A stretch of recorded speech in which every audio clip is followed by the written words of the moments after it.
कर भला तो हो भला। एक बार एक प्रसिद्ध राजा था जिसका नाम रामधन था।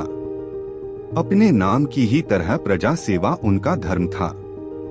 उनकी प्रजा भी उन्हें राजा राम की तरह ही पूजती थी। राजा रामधन सभी की निष्काम भाव से सहायता करते थे, चाहे वह उनके राज्य की प्रजा हो या किसी अन्य राज्य की। उनकी ख्याति चारों ओर फैली हुई थी। उनके दानी स्वभाव और व्यवहार के गुणगान हर जगह होते थे।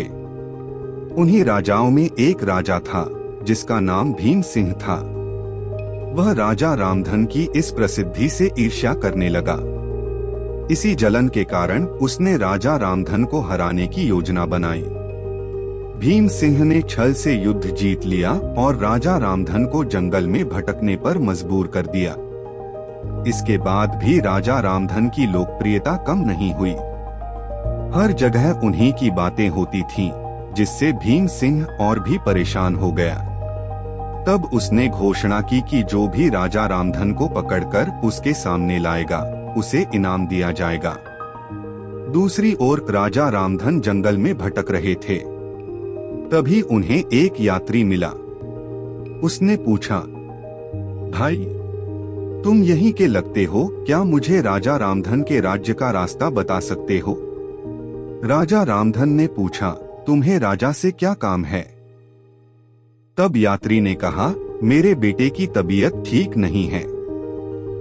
मैंने सुना है कि राजा रामधन सबकी मदद करते हैं, इसलिए मैं उनसे सहायता मांगना चाहता हूँ। यह सुनकर राजा रामधन उस यात्री को अपने साथ लेकर भीम सिंह के दरबार में पहुँच गए। उन्हें देखकर दरबार में सभी हैरान रह गए।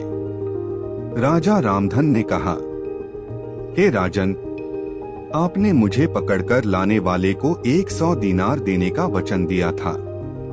मैं स्वयं आपके सामने उपस्थित हूँ। कृपया इस यात्री को 100 दीनार दे दें। यह सुनकर राजा भीम सिंह को अपनी गलती का एहसास हुआ। उसे समझ आ गया कि राजा रामधन वास्तव में कितने महान और उदार हैं। उसने तुरंत राजा रामधन को उनका राज्य वापस लौटा दिया और जीवन भर उनके दिखाए मार्ग पर चलने का निर्णय लिया। सीख: इंसान को अपने कर्मों का ध्यान रखना चाहिए। अगर आप अच्छा करेंगे तो आपको अच्छा ही मिलेगा। भले ही शुरुआत में कठिन लगे, लेकिन अंत हमेशा अच्छा ही होता है।